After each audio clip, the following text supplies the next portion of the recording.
Hi there, this is Pehel Verma and welcome to the second part of the chapter. I want to tell you one thing. The students of class 12, please pay attention on this chapter very much because it is a very important chapter according to weightage, because one question from each paragraph can be made and it is a very important chapter. So please give more importance to this chapter. So next up we are going to read about hegemony as a soft power. Earlier we have read about hegemony as a structural power and hegemony as a hard power. Now we are going to read about the third aspect of the hegemony of US. It would however be a mistake to see US hegemony in purely military and economic terms without considering the ideological or the cultural dimension of the US hegemony. This third sense of US hegemony is about the capacity to manufacture consent.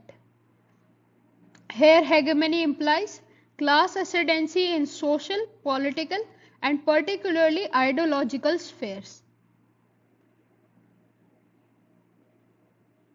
Here is adapted to the field of world politics. This notion of hegemony suggests that a dominant power deploys not only military power but also ideological resources to shape the behavior of competing and lesser powers. Now, the predominance of the US in the world today is based not only on its military power and economic prowess but also on its cultural presence. America is the most seductive and in this sense the most powerful culture on earth. This attribute is called the soft power, which is the ability to persuade rather than coerce. You couldn't have forgotten the story of Andrea and his cool pair of jeans. When his parents were youngsters in the Soviet Union, blue jeans were the ultimate symbol of liberation for their generation. Young men and women often spent over a year's salary to buy blue jeans from foreign tourists on the black market. Somehow, for an entire Soviet generation, blue jeans came to represent aspirations of the good life. As we people wear Western clothes very proudly, that we are looking very good, we are looking very rich because we are wearing Western clothes. A good example of this is students in the college and schools wearing blue jeans with blue jeans, t-shirts, pants and shirts rather than wearing Indian custom dresses. Another example is it was in the area of structural power and the soft power that the US scored notable victories. Here is only one example given in the text, the example of blue jeans, but these photos speak everything. As you can see, a child wearing an American Superman's costume. Now there are so many children in the world and so many fans of these superheroes which are created by America. Next up is the soft drinks companies and franchisees like Pepsi, Coca-Cola and others, which predominate the whole world. Another example of soft power of the US is its food industry. The McDonald's, Domino's and other Burger King franchisees which are predominant in the whole world are an example of soft power of the US. Now what are the constraints on the American power? Now what does constraint means? Constraint means restrictions. What are the restrictions to the American power? The biggest constraints to American hegemony lie within the heart of the hegemony itself. That means all the constraints to America are not from outside players but from inside. The first constraint is the institutional architecture of the American state itself. That means a system of division of powers between three branches of the government place significant brakes upon the unrestrained and immoderate exercise of America's military power by executive branch. So the American military cannot work without the approval of the executive branch. This is a constraint on the American power. The second constraint on the American power is the open nature of the American society. That means here the media, the people are left free to express their opinions in the world order. Here it is mentioned clearly, although the American mass media may from time to time impose or promote a particular perspective on domestic public opinion, there is nevertheless a deep skepticism regarding the purposes and methods of the government in American political culture. This factor in the long run is a huge constraint on US military action overseas. That means the media itself in the country reduces and demoralizes the actions of the American government. The third constraint on US hegemony is the most important. There is only one organization in the international system that could possibly moderate the exercise of American power today, and that is the North Atlantic Treaty Organization. The US has an enormous interest in keeping the alliance of democracies that follow the market economies alive, and therefore it is possible that its allies in the NATO will be able to moderate the exercise of the US hegemony.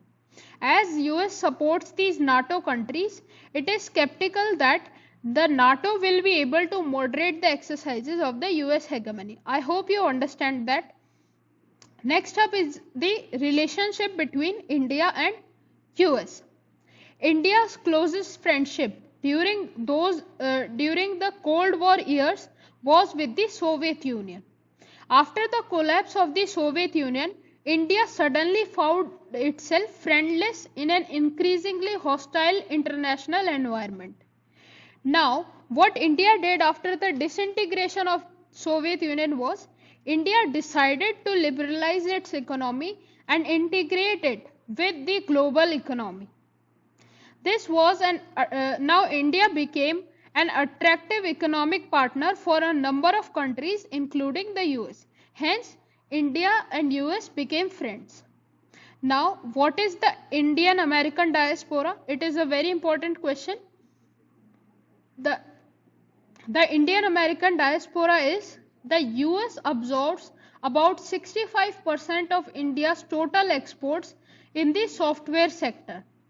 35% of the technical staff of Boeing is estimated to be of Indian origin. 3 lakh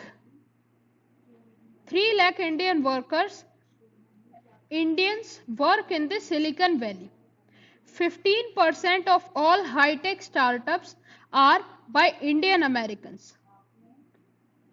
Now, there are 3 debates on the possible strategies for the relations between India and America.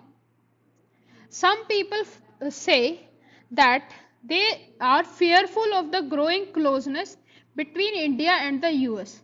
They prefer that India should maintain its aloofness from Washington and focus upon increasing its own comprehensive national power. Other analysts see the growing convergence of the interest between US and India as a historic opportunity for India. They allow India to take advantage of the US hegemony. Another group of people say that India should take lead in establishing a coalition of countries from the developing world. Over time, this coalition would become more powerful and may succeed in weaning the hegemon away from its dominating base. India-US relations are perhaps too complex to be managed by a single strategy. So, India needs to develop an appropriate mix of foreign policy strategies to deal with the US. The next segment covers how can hegemony be overcome. This is a very important question according to exam weightage. Now, international politics is politics without government. There are some rules and norms called the laws of war that restrict but do not prohibit war. But few states will entrust their security to international law alone. Does this mean that there is no escape from war and hegemony? Yes, there are escapes from the war and hegemony. There are three strategies which are proposed by three kinds of people. Now, the first strategy is a military coalition against the US is even less likely given the differences that exist among big countries like China, India and Russia that have the potential to challenge US hegemony.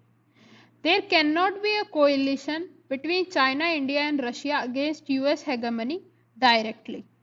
So the first strategy is bandwagon strategy. Now, the bandwagon strategy implies that we should be prudent to take advantage of the opportunities that hegemony creates. For instance, raising economic growth rates require increased trade, technology transfers and investments, which are best acquired by working with rather than against the hegemon. It is centered to extract benefits by operating within the hegemonic system. This is called the bandwagon strategy. Now, this is the strategy which is practiced by the NATO countries because they take benefit of the US hegemon for their military assistance, economic assistance, political assistance and many other issues. The next strategy is to hide. This implies staying as far removed from the dominant power as possible. Now, this strategy is performed by China, Russia and the European Union. All of them in different ways are seeking to stay below the radar. We'll study about the European Union further in the book, and it is hard to imagine mega states like China, India and Russia or huge agglomerations like the European Union being able to hide from any substantial length of time. They are trying to hide from the US hegemon, but it won't last long. Another strategy is some people believe that resistance to the American hegemony may not come from other states, which as we have seen are powerless to confront the US today, but rather from non-state actors. A combination of non-governmental organizations, NGOs, social movements and public opinion. It may arise from sections of the media and intellectuals, artists and writers. Now, as we all know, we all have heard the word global village. In this global village, we are all neighbors of the village headman. If the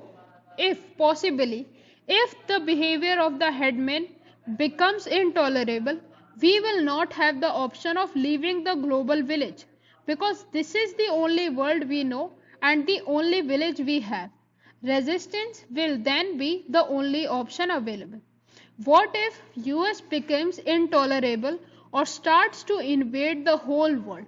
There would be only one option left with all other states, that is resistance. Thank you for watching the video. Please do like, share and subscribe to the channel. See you later.